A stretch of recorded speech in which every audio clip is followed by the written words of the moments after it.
Welcome and good morning. I'm Josh Coyote, today's worship associate.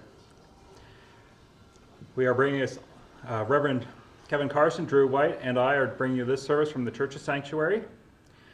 So welcome this morning, this day, and this opportunity to be together virtually.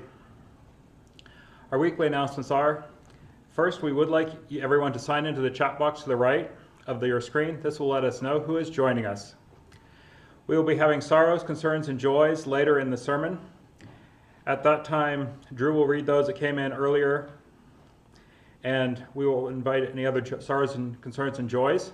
Since there is a delay, please enter them early before we actually begin the sorrows and the joys and concerns time. We also, this Friday, they'll be having men's group at Jim David's backyard. Check with Jim David or Jim Sathi if you need to know how to get there. September 18th, we'll be having a Children's Fund weekend with a sleepover for soft toys. Contact Elizabeth Coyote if you want more information about that. There'll be a women's study group September 20th. If you need the Zoom link for that, Elizabeth Coyote, DREE at idahofallsuu.org can email that link to you. Finally, before we get started, we need to mention how we stay afloat. There are several ways you can do this. You can donate from our website, and our website also has and you can do that with either PayPal, or you can mail us checks in with the address on our website.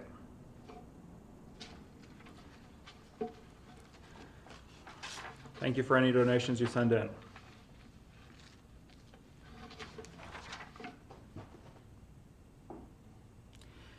We will now move into the sacred time of worship.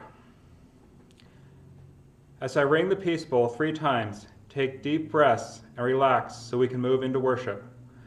For this moment in time, let go of your anxieties, fears, and worries. Be in this moment.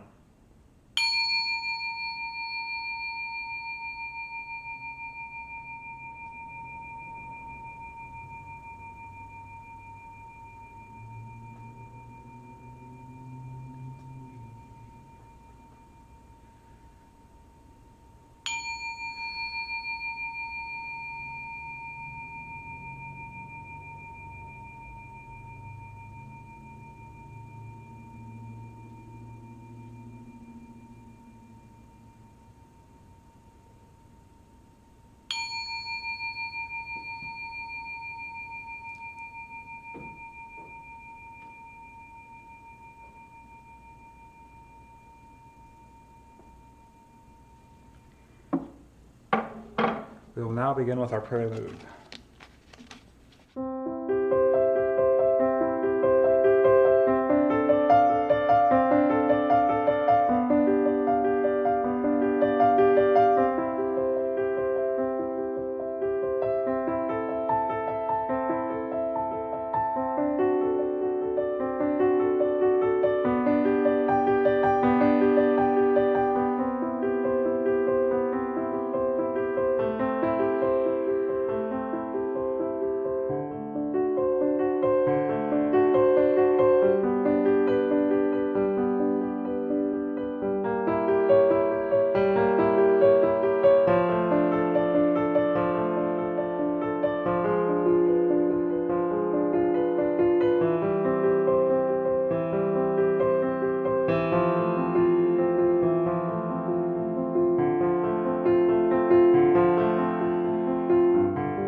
Since we are not all together, I will read our church covenant for us all.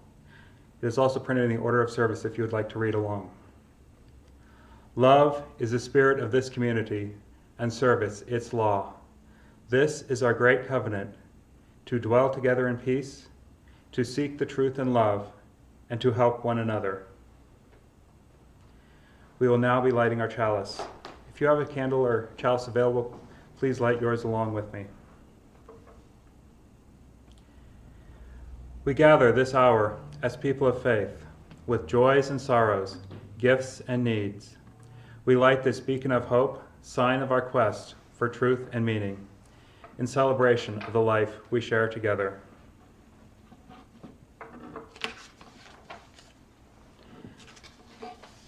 Now, Kevin Carson will do our call to worship.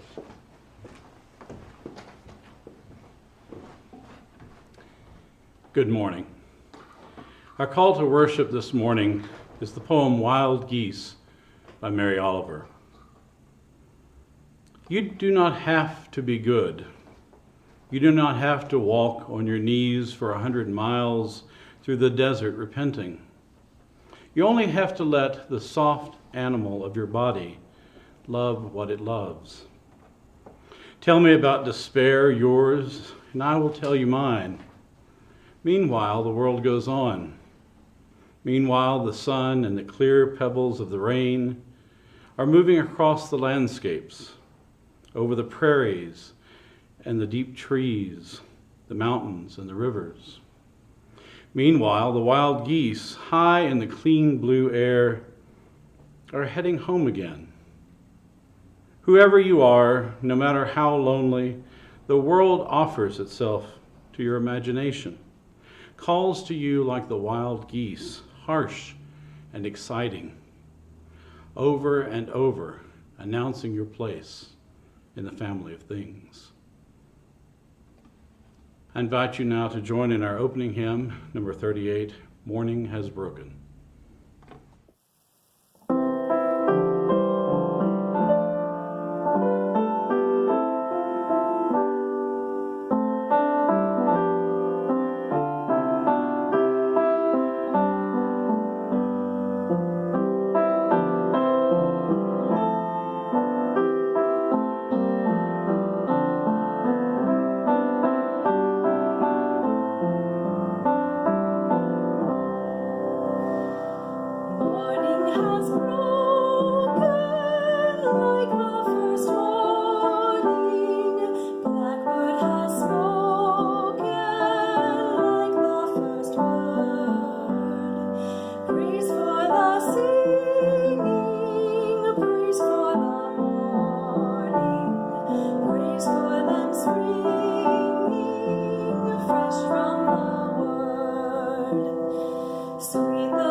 Today's Time for All Ages is the Most Magnificent Thing, written and illustrated by Ashley Spires.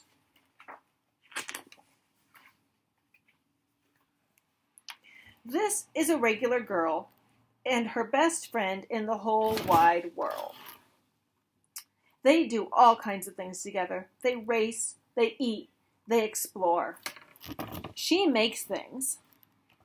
He unmakes things. One day, the girl and her friend decided to get some fresh air. She got her scooter and he started to run with her. but she went too fast, and he fell flat on his face. Then she had the most wonderful idea. She is going to make the most magnificent thing.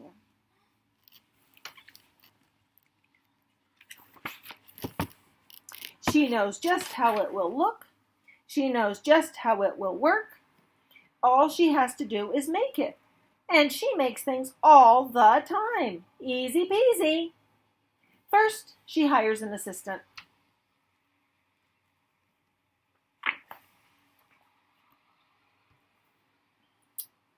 Next, they gather their supplies. They set up somewhere out of the way and get to work. Is this really out of the way?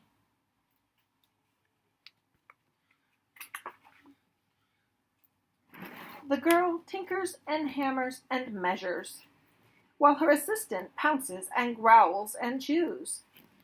When she is finished, she steps back to admire her work. She walks around one side. Her assistant examines the other side. It doesn't look right. Her assistant picks it up and gives it a shake. It doesn't feel right either. They are shocked to discover that the thing isn't magnificent or good. It isn't even kind of sort of okay. It is all wrong. The girl tosses it aside and gives it another go.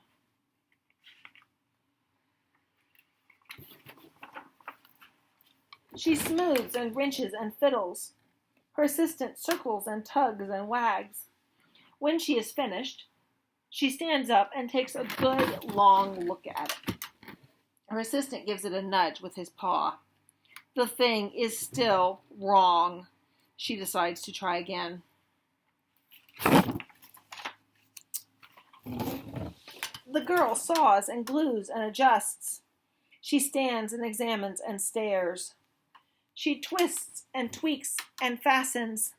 She fixes and straightens and studies.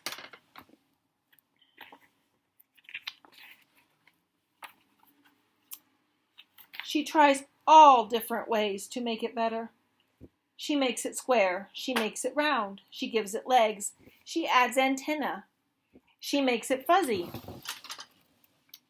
She makes it long, short, rough, smooth, big, small. One even smells of stinky cheese. But none of them are magnificent.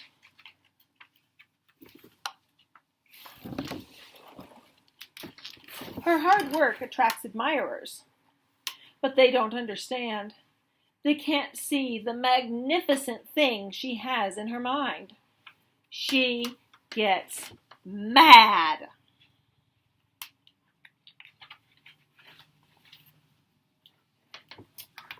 The angrier she gets, the faster she works. She smashes pieces into shapes. She jams parts together. She pummels the little bits in. Her hands are too big to work, and her brain is too full of all the not right things. If only the thing would just work!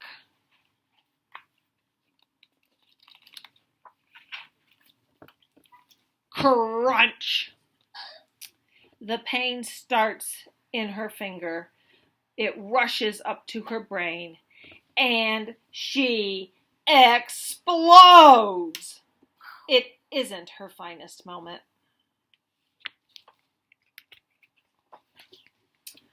I'm no good at this. I quit. Her assistant suggests a walk.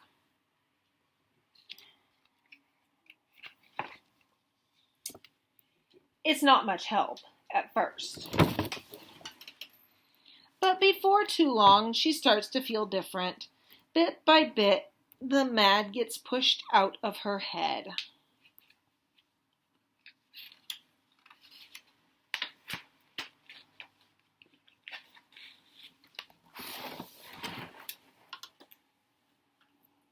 As they stroll along, she comes across the first wrong thing she made.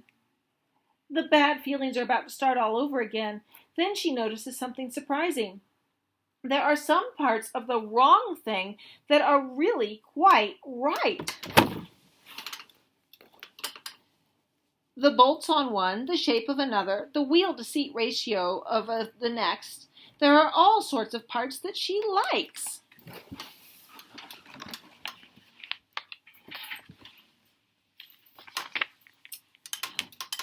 By the end of the trail, she finally knows how to make the thing magnificent.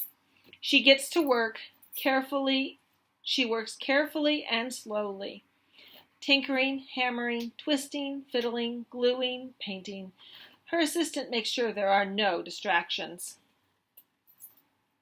The afternoon fades into evening. Finally, she finishes. She alerts her assistant.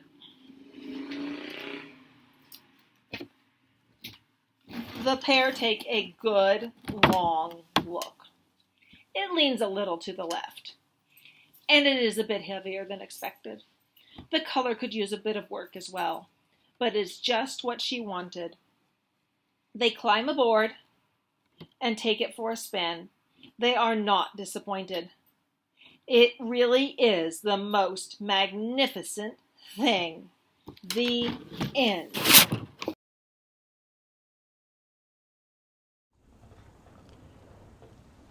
This is a very special time in our congregation, where each of us has an opportunity to share major events in our lives, our joys, our concerns, and our sorrows, so we can all be uplifted by our UU community. As I read them that were emailed to us, Reverend Kevin Carson will light a candle. Devette Bogart has a joy. She says, "I can't believe how lucky I am to have my next door neighbor. He not only takes care of all my snow removal, including my long piece on my corner sidewalk, but he's done all my mowing, edging, and spraying, front and back," wrote Devette. Now Drew will read chat ones. So we have a concern from Anita Carpenter. My nephew Patrick Gronzo is in the hospital in Riverside, California. I would appreciate it if you would join me in praying for a successful surgery. We light one more candle for all those sorrows, concerns, and joys we hold in our hearts and are not ready to share at this time. Know we lift up our love for you, and we are all in this together.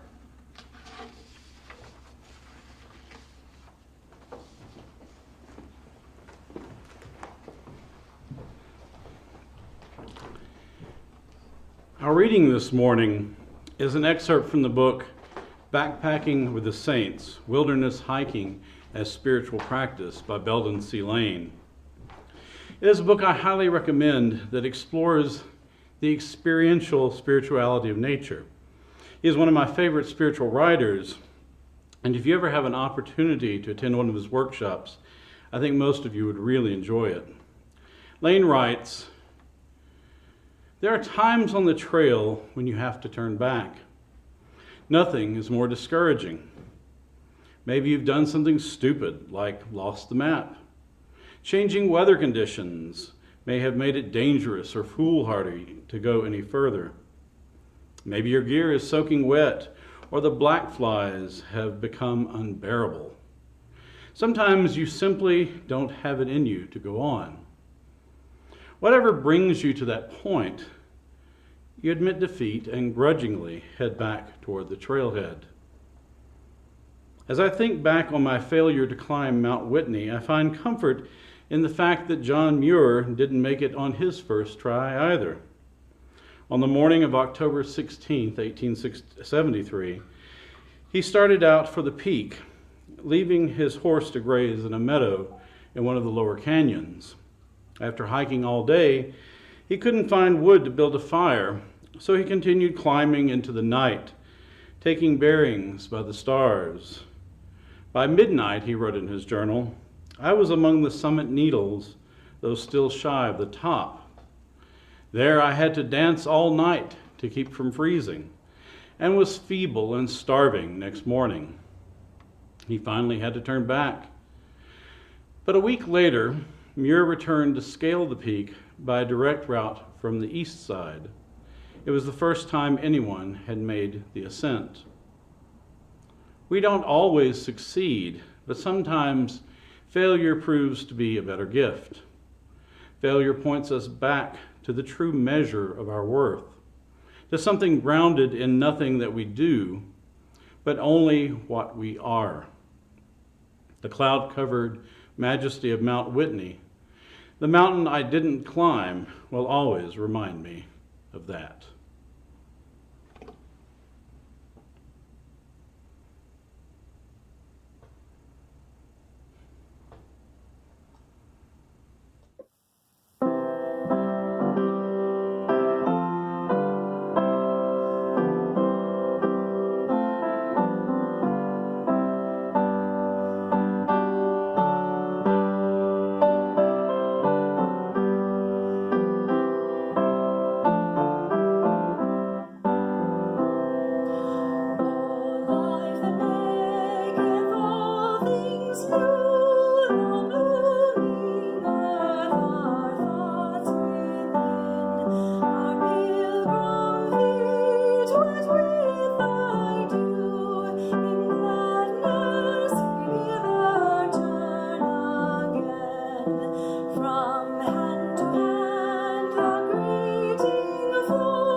In a poem from November 1785, Robert Burns wrote, "The best laid schemes o' mice and men gang aft a glee," or as it is usually translated from his Scottish English dialect, "The best laid plans of mice and men often go awry."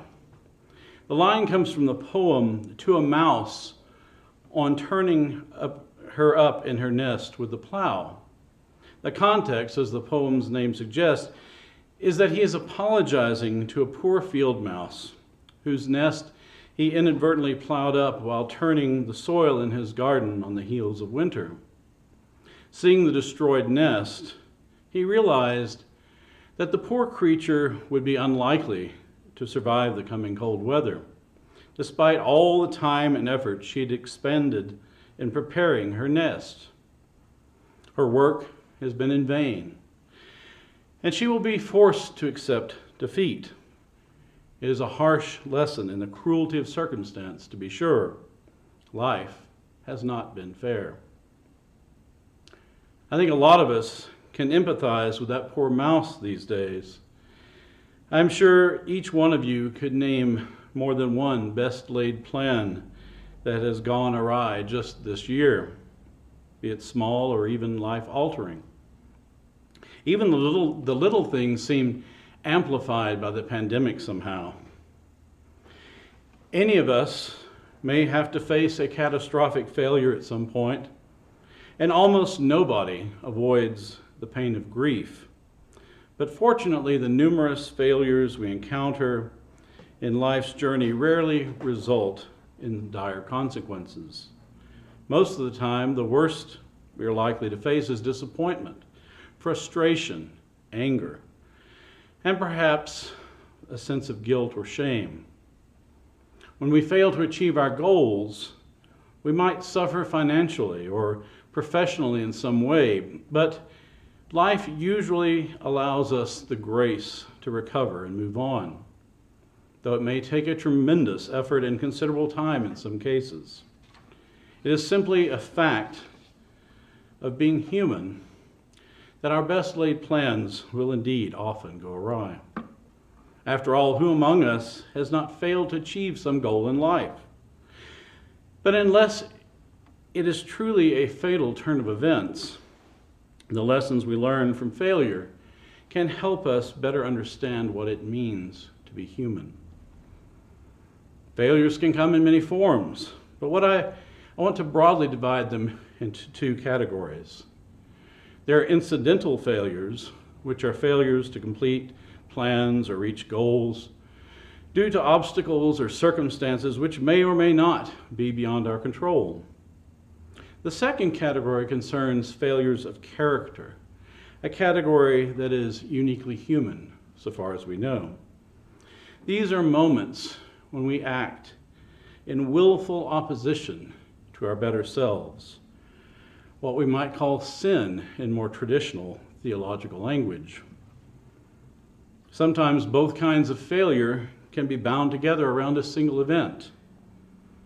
But whatever the source, how we react to either kind of failure is quite similar.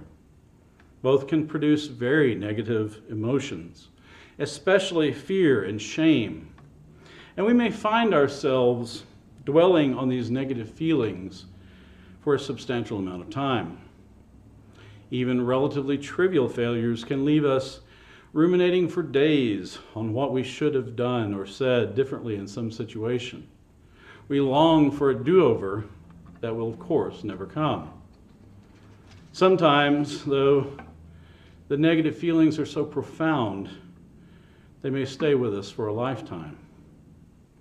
Our well-being is impacted by how we process these feelings, whether we try to ignore them or to integrate them into the narrative of our identity.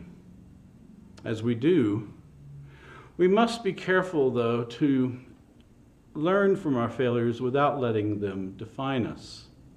This can be very hard, especially in the face of great personal tragedy.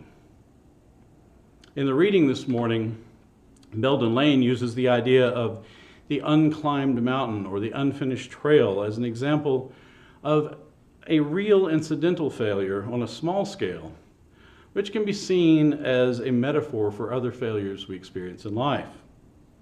Anyone who likes to climb mountains or hike can easily appreciate that sometimes reaching our objective is just not in the cards. Weather, fatigue, or simply overly ambitious plans will force us to turn back or alter our plans on occasion. Just think of the many people who have attempted to climb mountains like Everest, spending hundreds of thousands of dollars and making every preparation they can imagine, only to turn back before reaching the summit.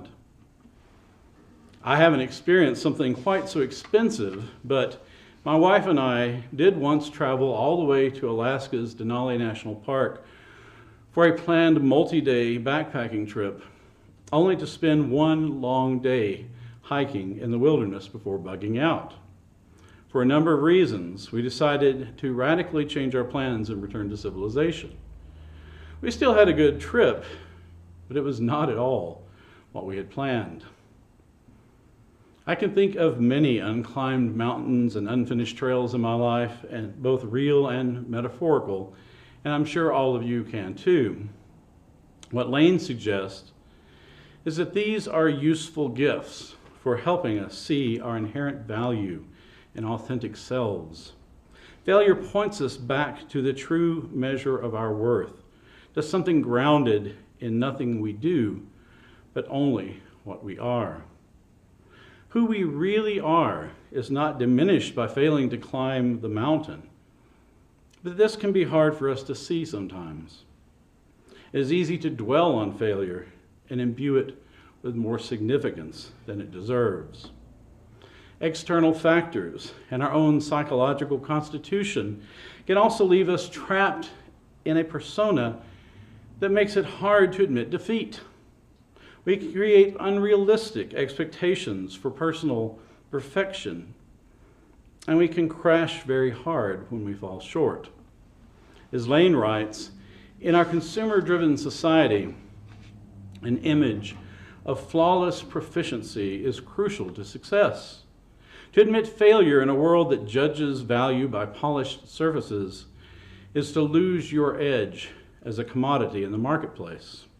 This is as true, sadly, in higher education and religion as it is in business, sports, and politics. Even just the fear of failing to live up to our expectations can evoke strong feelings of shame or leave us paralyzed and filled with dread.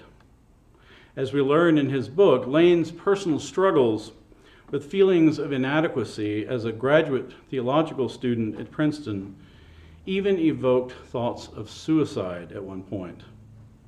He describes how ignorant he felt the first year among the professors and other students who discussed unfamiliar topics, and how he would run to the library to try to keep up. He felt like a fraud and doubted his own abilities. And as a theology student struggling with the search for truth and meaning, he felt unworthy in the eyes of God. He might have dropped out, or worse, were it not for a candid discussion with a fellow student who admitted feeling the same way. Before I continue, let me say a little more about the way Lane's book is structured. Lane's book is organized into chapters that pair a spiritual topic with a saint or famous figure from Christianity, combined with one of Lane's personal wilderness experiences as the context for diving deeper.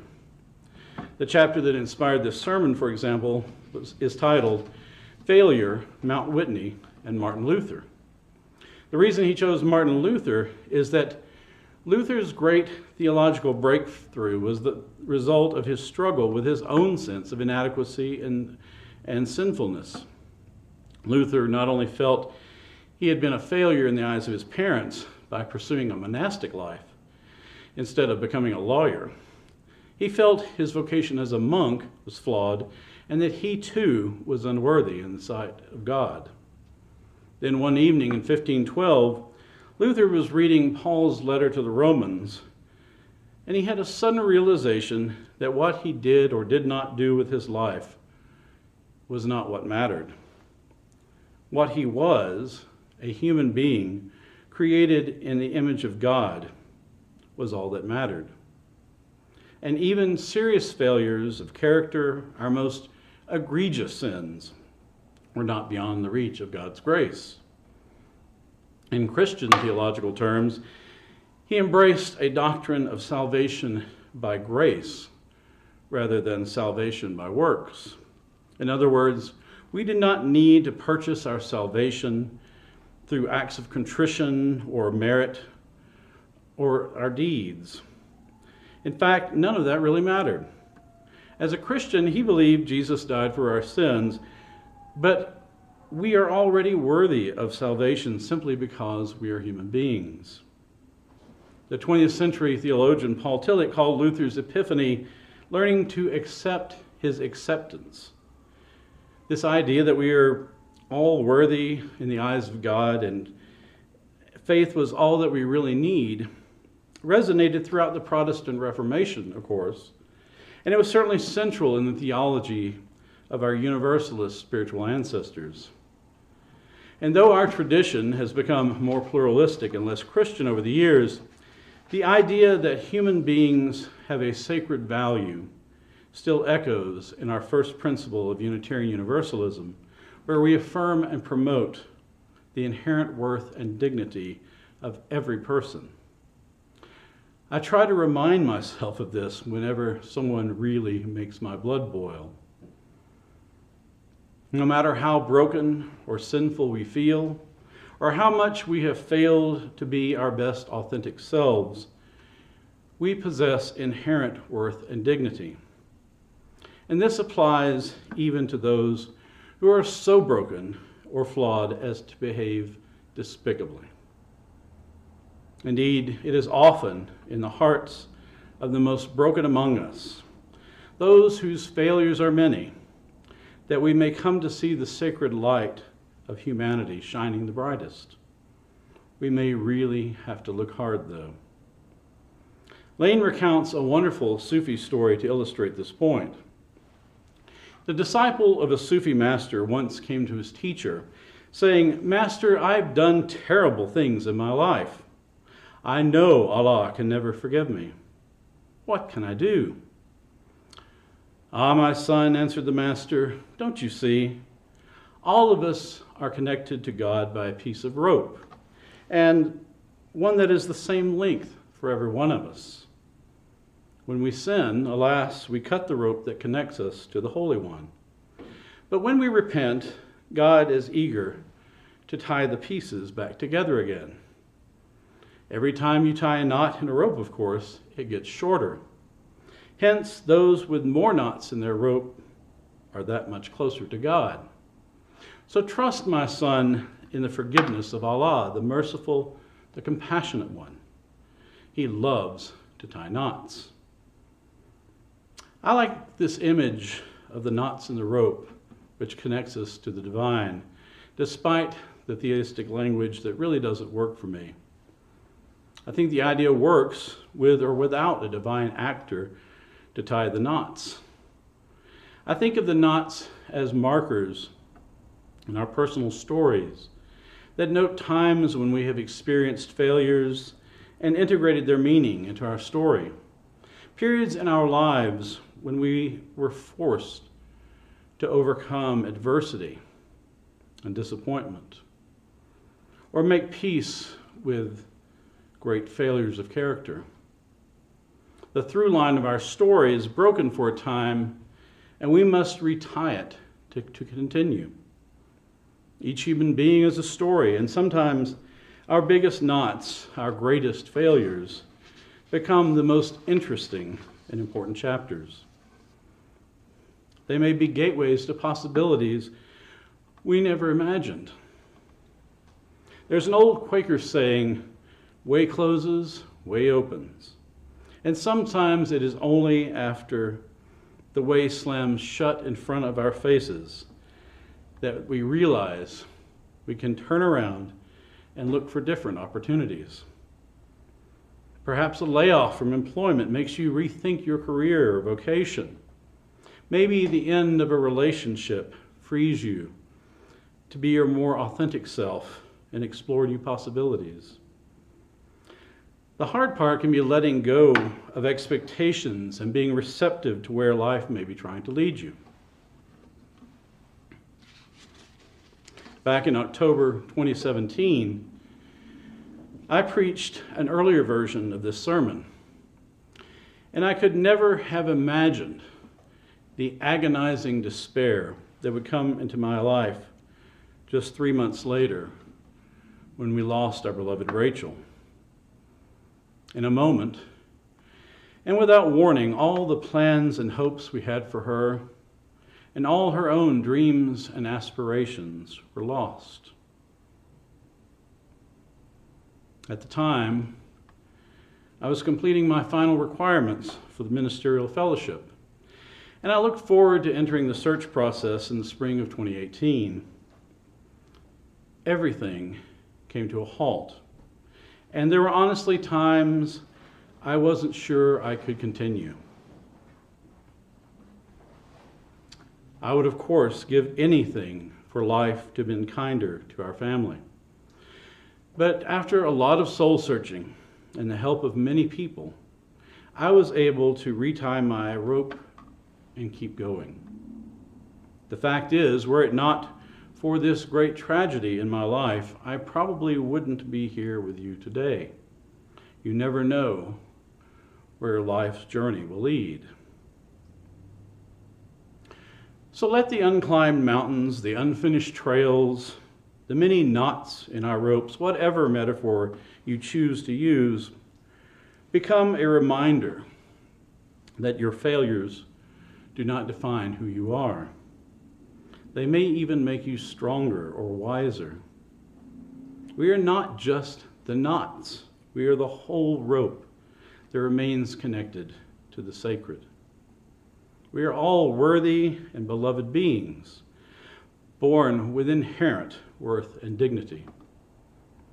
It is my hope that our faith can help others realize this and that our faith communities will always be a refuge for the world-weary souls struggling to find their own sense and worth.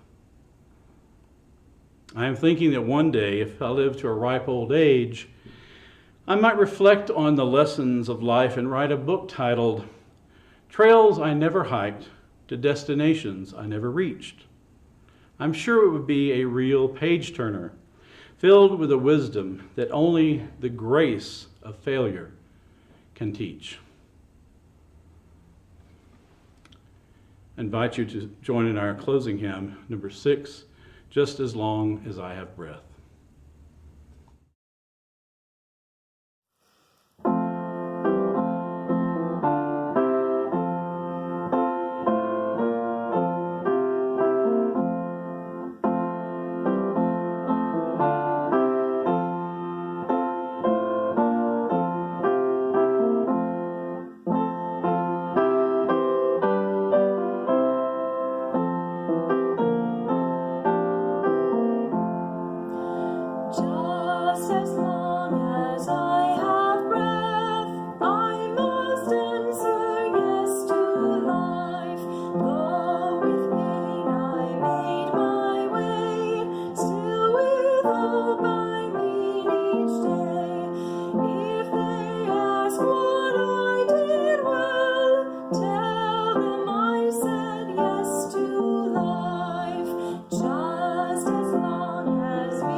Our closing words are the poem Doors of Daring by Henry Van Dyke. The mountains that enfold the vale with walls of granite, steep and high, invite the fearless foot to scale their stairway toward the sky. The restless deep, dividing sea that flows and foams shore to shore, calls to its sunburned chivalry, push out, set sail, explore. And all the bars at which we fret that seem to prison and control are but the doors of daring set ajar before the soul. Say not, too poor, but freely give. Sigh not, too weak, but boldly try. You never can begin to live until you dare to die.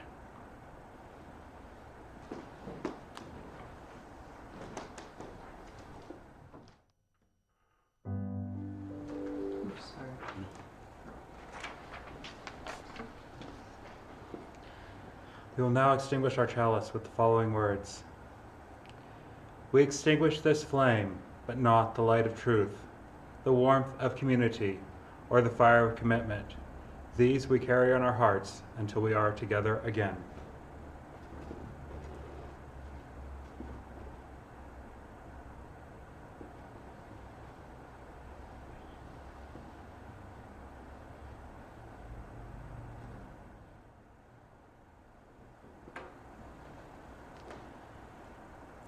After the postload, I invite you to participate in the virtual coffee hour. The link to this was sent out earlier. And now we offer our postload.